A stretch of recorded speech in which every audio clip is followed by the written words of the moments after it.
Salamat sa Panginoon. Tayo may mananangin ng bukas.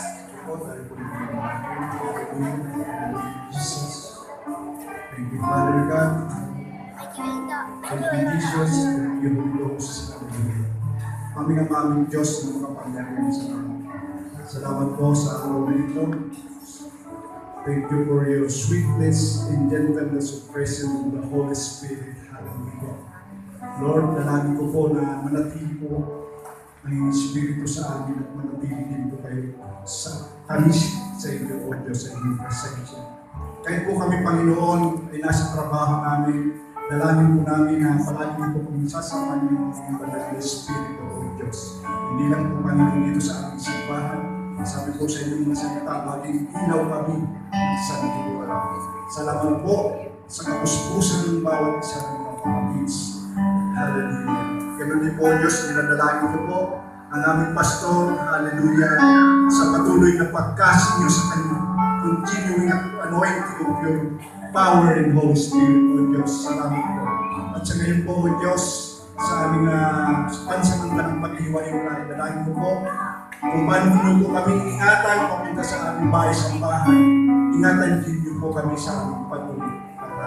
Ito po ang aming samot panalangin, may pasasalamat sa pangalan ni Jesus. Amen. Taas po natin ang dalawang kamay at ating tanggapin ang basbas ng Panginoon at papurihan natin siya sa umagang ito.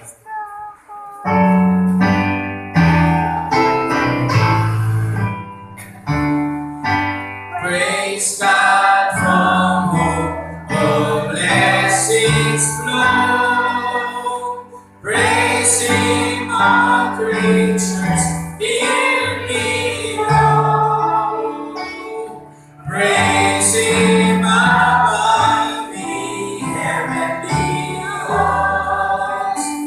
Praise Father, Son, and Holy Ghost. May the love of the Father, the grace of the Son, and the sweet fellowship and power of the Holy Spirit be upon us all both now and forevermore. Amen. Amen. Amen. Bago po yung live, pinabati natin si Ate Jocelyn, yung anak din natin ito na happy birthday ngayon. At sa lahat ng nasa online, kanina dyan si Brother Dennis, si Doc Melba, si Sister Angelo, parang wala na yun, nakita ko sa online eh. Saka sino pa nga ba na si Ate Caroline, and Kuya Jonathan yan sa New Zealand. Hello, hello. Alalahanin niyo kami dito, padala niyo kami maraming gatas. Si Gideon, si attorney, hello attorney, pagpalain ka ni Lord dyan sa Bulacan. Sige po, tayo ay ayun pala, ating akala ko kamukha si Ivy pala yun. Ivy, hello. Alamin mo, So kay Mami, paano video?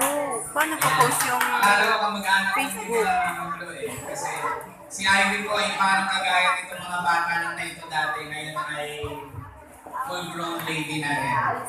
Welcome home. Kaya nagpalis na ulit. Pero tandaan mo Ivy, may tahanan. Tagalito ka. Iuwihan ka dito. Kaya salamat sa Panginoon. Sige po, picture na tayo. Sa ating